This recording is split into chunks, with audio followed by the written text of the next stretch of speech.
Un hombre entró a prisión cuando tenía 20 años, salió cuando tenía 42. 22 años de su vida, 22 años que no vuelven. Y la prueba que lo habría liberado estaba en el escritorio de un policía todo ese tiempo, no en una bodega perdida, no en algún archivo sin etiquetar en el sótano de un juzgado, en el escritorio de un policía, guardada, olvidada, o algo peor, ignorada deliberadamente. Esto no es una historia de negligencia casual, es una historia sobre cómo funciona realmente un sistema de justicia cuando falla, sobre qué pasa cuando la presión de cerrar un caso pesa más que la verdad, sobre lo que le cuesta ese error a un ser humano concreto, con nombre y apellido. Mi nombre es Ernesto Ríos, cubrí tribunales durante 12 años, no tengo placa, tengo documentos, y lo que voy a contarles hoy está documentado. Antes de seguir, si este tipo de investigación te interesa, suscríbete al canal. Publicamos cada semana. El botón está ahí, no cuesta nada. Para entender este caso, necesito que entiendan primero cómo funciona la cadena de custodia de evidencia, porque eso es exactamente lo que aquí se rompió. Cuando un policía recoge una muestra de evidencia en una escena del crimen, no puede simplemente llevársela a casa. Existe un protocolo, una cadena. Cada paso debe quedar registrado. La muestra se etiqueta, se describe en el reporte, se entrega a la unidad de evidencia, se registra su recepción, se almacena en condiciones controladas, se documenta quién la toca, cuándo y para qué. El objetivo de ese protocolo no es burocrático, es garantizar que la evidencia sea confiable cuando llegue al juicio, y también garantizar que no desaparezca. Cuando la cadena se rompe, la evidencia se puede impugnar. Pero cuando la evidencia nunca llega a registrarse correctamente, puede desaparecer sin que nadie note oficialmente su ausencia. Eso es exactamente lo que permite que una prueba de ADN termine en el cajón de un escritorio durante más de 2 décadas. Hablemos del Innocence Project. Es la referencia más rigurosa que existe en el mundo hispanohablante sobre condenas erróneas y evidencia de ADN. Desde su fundación en 1992, han exonerado a más de 375 personas en Estados Unidos que estaban condenadas por crímenes que no cometieron. El ADN fue el instrumento principal de esas exoneraciones. Pero hay un dato que casi nadie menciona cuando habla del Innocence Project. En un porcentaje significativo de esos casos, la evidencia de ADN existía desde antes. No apareció décadas después de la condena. Estaba ahí. Simplemente no había sido procesada o no había sido divulgada. En aproximadamente el 44% de los casos de exoneración por ADN se documentaron violaciones a la obligación de divulgar evidencia exculpatoria. 44%. No es una anomalía estadística, es un patrón. Y en una proporción significativa de condenas erróneas documentadas, la mala conducta policial o fiscal fue un factor contribuyente. No el único factor, pero un factor real, documentado, con nombre y expediente. Esto no son acusaciones genéricas contra los cuerpos policiales. Son hallazgos documentados en expedientes judiciales revisados por abogados, investigadores y jueces. Eso es lo que dice la evidencia. Ahora volvamos al caso específico. Un joven de 20 años, una acusación grave, un proceso que en teoría debía haber tenido acceso a todas las pruebas disponibles. La investigación original siguió el patrón más peligroso que existe en los sistemas de justicia penal, la visión de túnel. La visión de túnel es cuando los investigadores identifican a un sospechoso temprano en la investigación y a partir de ese momento buscan evidencia que confirme esa sospecha en lugar de buscar la verdad. No es necesariamente malicia, puede ser sesgo cognitivo, puede ser presión institucional. Puede ser que el jefe del departamento quiere cerrar el caso antes de las elecciones. Investigaciones sobre condenas erróneas en todo el mundo han documentado este patrón repetidamente. Se identifica a alguien, se construye el caso alrededor de esa persona. La evidencia que no encaja se minimiza, se ignora o desaparece. En este caso, la evidencia que no encajaba era una muestra de ADN. Una muestra que, correctamente procesada, habría mostrado que el joven condenado no era el autor del crimen. Esa muestra no fue destruida, fue guardada, en el escritorio de un policía. Aquí es donde necesito detenerme y ser preciso. porque existe una diferencia importante entre negligencia y supresión deliberada, y esa diferencia importa jurídicamente. La negligencia es cuando alguien no hace lo que debía hacer por descuido, incompetencia o falta de recursos.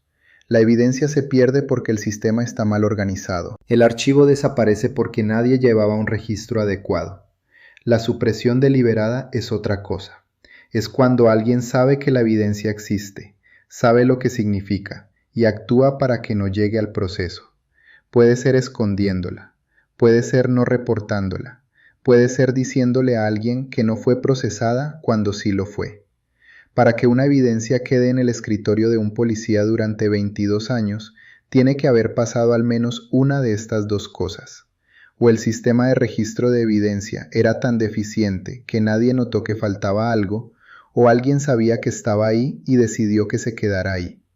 En ambos casos, un hombre pasó 22 años en prisión por un crimen que no cometió. La diferencia entre negligencia y supresión deliberada importa para determinar la responsabilidad penal del policía, pero no cambia nada para el hombre que perdió 22 años de su vida. Hablemos del ADN, porque hay mucha confusión sobre lo que puede y no puede hacer la ciencia forense. La primera pregunta que siempre surge es, ¿una muestra de ADN puede sobrevivir 22 años? La respuesta es, depende. El ADN se degrada. La velocidad a la que se degrada depende de las condiciones de almacenamiento. La temperatura, la humedad, la exposición a la luz y los microorganismos afectan la integridad de la muestra. Si la muestra fue almacenada en condiciones adecuadas, incluso en un cajón de escritorio, puede conservar suficiente material genético para ser analizado décadas después. Si las condiciones fueron malas, el ADN puede estar demasiado fragmentado para producir un perfil completo. Pero aquí entra la tecnología moderna. Las técnicas de análisis de ADN han avanzado enormemente en las últimas 2 décadas. Hoy podemos recuperar perfiles genéticos de muestras que hace 20 años se habrían descartado como inútiles. La PCR, la reacción en cadena de la polimerasa, permite amplificar fragmentos minúsculos de ADN para obtener suficiente material para análisis. El STR, el análisis de repeticiones en tándem cortas, permite identificar a una persona con una precisión estadística que puede llegar a 1 en varios miles de millones. Cuando finalmente se procesó la muestra guardada en ese escritorio, produjo un perfil de ADN. Ese perfil no coincidía con el hombre que llevaba 22 años en prisión. La pregunta que sigue es obvia. ¿Cómo se descubrió finalmente? En la mayoría de los casos de exoneración tardía, el descubrimiento no ocurre porque el sistema se corrige a sí mismo. Ocurre porque alguien, desde afuera, empuja. Puede ser un nuevo abogado que revisa el expediente, un periodista que investiga, un familiar que no deja de hacer preguntas, una organización de derechos humanos que asume el caso. En muchos de los casos documentados por el Innocence Project y por organizaciones similares en América Latina, el factor decisivo fue la revisión exhaustiva del expediente original. Alguien se sentó a leer todo, reporte por reporte, declaración por declaración, y encontró algo que no cuadraba. En este caso, lo que no cuadraba era una referencia en el expediente, una nota que mencionaba la recolección de una muestra de ADN en la escena, una muestra que no aparecía en ningún análisis de laboratorio, una muestra que, según los registros, nunca había sido entregada para procesamiento. Eso llevó a preguntas. Las preguntas llevaron a una búsqueda. La búsqueda llegó hasta el escritorio de un policía retirado, y ahí estaba la muestra, en una bolsa de evidencia, sin procesar, después de 22 años. Hablemos ahora de lo que le pasó al policía, porque eso también forma parte del sistema. En México, el marco legal relevante para este tipo de casos incluye la Ley General de Víctimas, el Código Nacional de Procedimientos Penales y los tratados internacionales de derechos humanos que el país ha ratificado. Las violaciones a derechos civiles en el contexto de la procuración de justicia pueden perseguirse por distintas vías. Existe la responsabilidad penal, que requiere demostrar intencionalidad. Existe la responsabilidad administrativa, que puede aplicar por negligencia grave. Y existe la responsabilidad civil del Estado, que no requiere demostrar culpa individual del funcionario. La Ley Nacional de Mecanismos Alternativos de Solución de Controversias establece vías para resolver ciertos conflictos fuera del proceso penal ordinario. Pero cuando hay una privación ilegal de libertad de 22 años, los mecanismos alternativos raramente son la solución principal. El problema práctico es este. Demostrar que un policía actuó deliberadamente para suprimir evidencia décadas después es extraordinariamente difícil. El policía puede argumentar que la muestra quedó en su escritorio por error, que él pensaba que alguien más la había procesado, que no sabía lo que era. Esa defensa puede ser mentira, probablemente lo es, pero probar que es mentira, más allá de la duda razonable, es otro asunto. En muchos casos similares en todo el mundo, los policías responsables de suprimir evidencia no enfrentaron consecuencias penales. Algunos fueron retirados, algunos recibieron sanciones administrativas, algunos simplemente siguieron con sus vidas mientras la persona que habían enviado a prisión injustamente seguía cumpliendo condena. Esto nos lleva al corazón de lo que este caso revela sobre el sistema de justicia penal en México. En 2008, México implementó una reforma procesal penal de enorme alcance. El país pasó de un sistema inquisitivo a un sistema acusatorio. El cambio fue estructural. Los juicios orales reemplazaron los procesos escritos, en los que el expediente era la pieza central. La presunción de inocencia se fortaleció en el texto de la ley. La carga de la prueba quedó explícitamente en el Ministerio Público. Esa reforma era necesaria. El sistema anterior tenía problemas documentados. Las confesiones obtenidas bajo presión eran demasiado comunes. La transparencia era insuficiente. El acceso a la defensa adecuada era desigual. Pero la reforma procesal cambió las reglas del juego. No cambió a los jugadores. Los policías que investigaban bajo el sistema viejo siguieron siendo policías bajo el sistema nuevo. Las prácticas institucionales que se habían construido durante décadas no desaparecieron por decreto. La cultura de cerrar casos a cualquier costo no se transforma con una reforma legislativa. Un sistema acusatorio bien implementado hace que sea más difícil condenar a inocentes. Requiere evidencia más sólida, da más herramientas a la defensa, pero no es infalible. Y cuando falla, los errores son igualmente devastadores para la persona que los sufre. Quiero hablar ahora de lo que significa concretamente perder 22 años. No en términos abstractos, en términos concretos. Un hombre de 20 años que entra a prisión sale de la adolescencia directamente a una celda. No tiene veintena, no construye vida adulta, no forma familia, o la que tenía se fragmenta bajo el peso de los años y la distancia.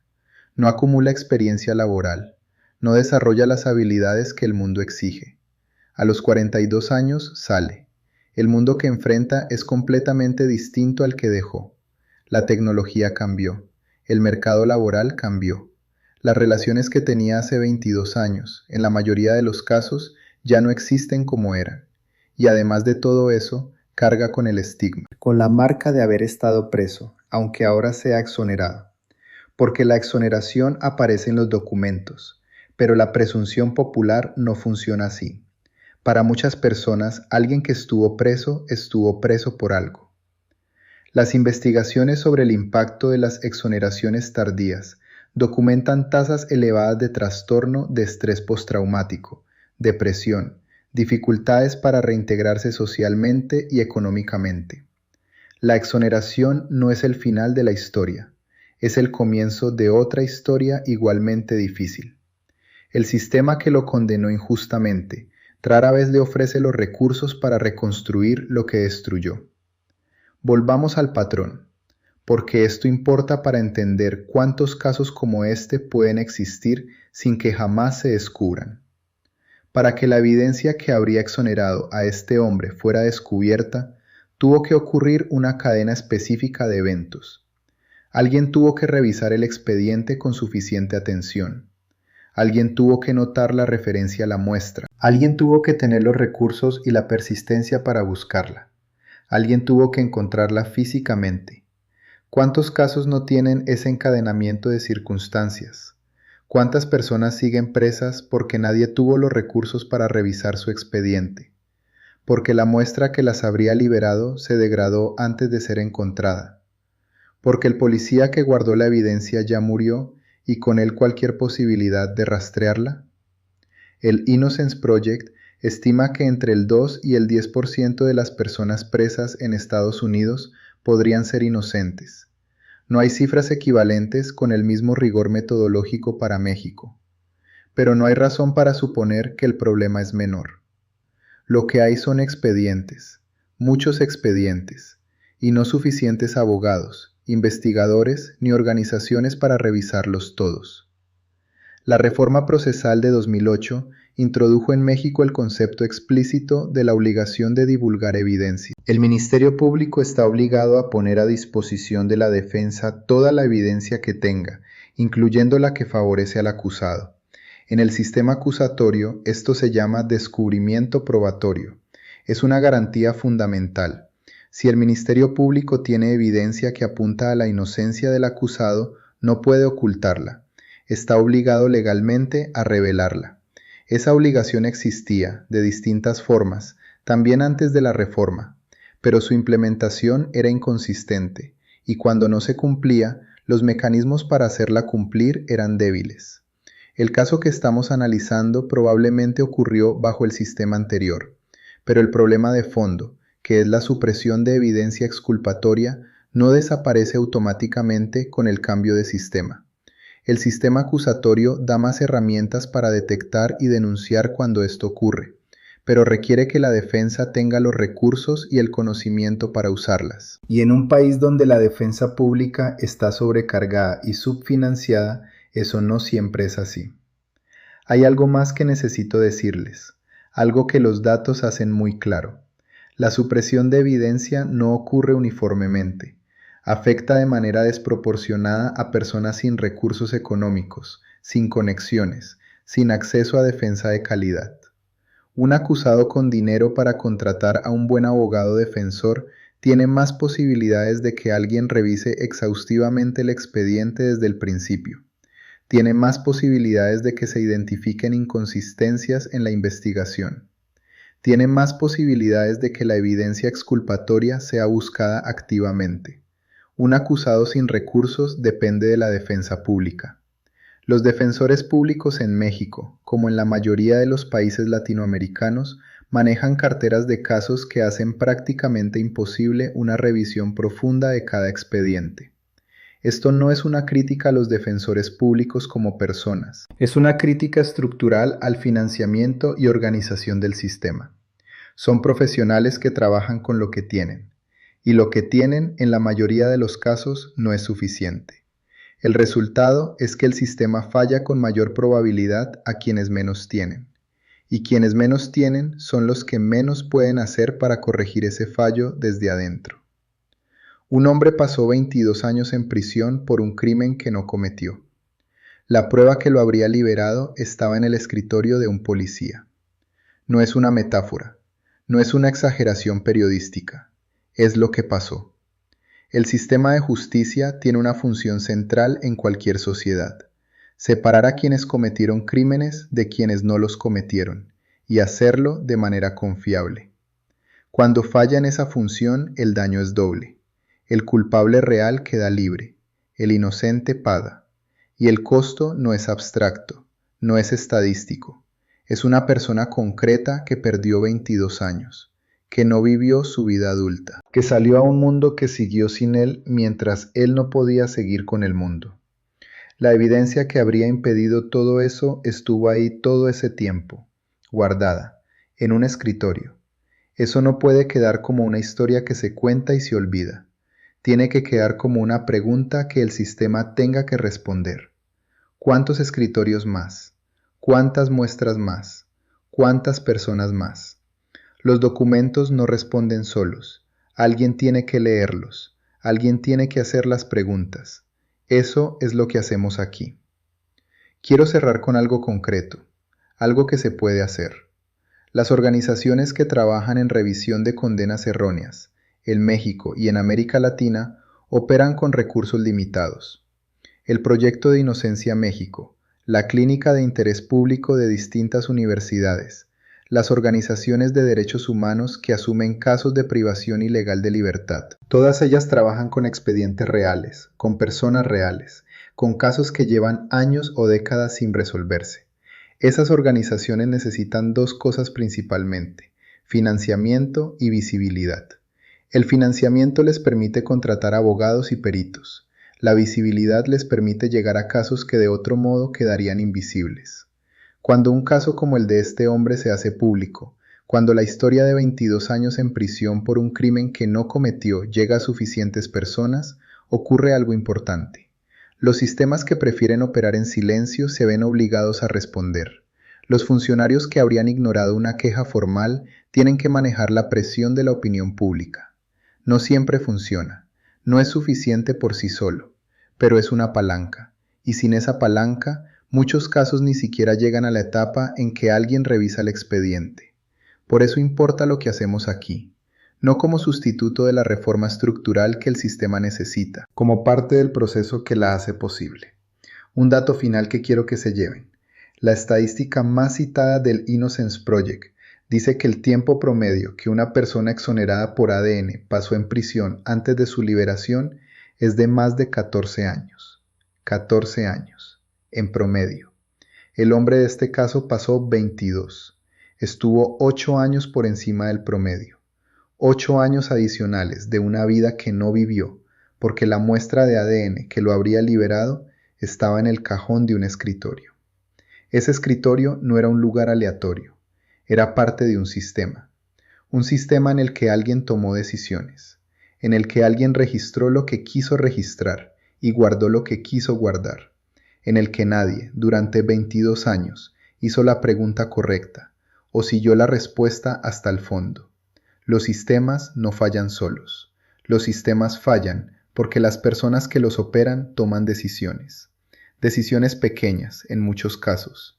Decisiones que en el momento parecen menores. Una muestra que no se procesa hoy porque hay presión para cerrar el caso. Un reporte que omite un detalle porque complicaría la narrativa.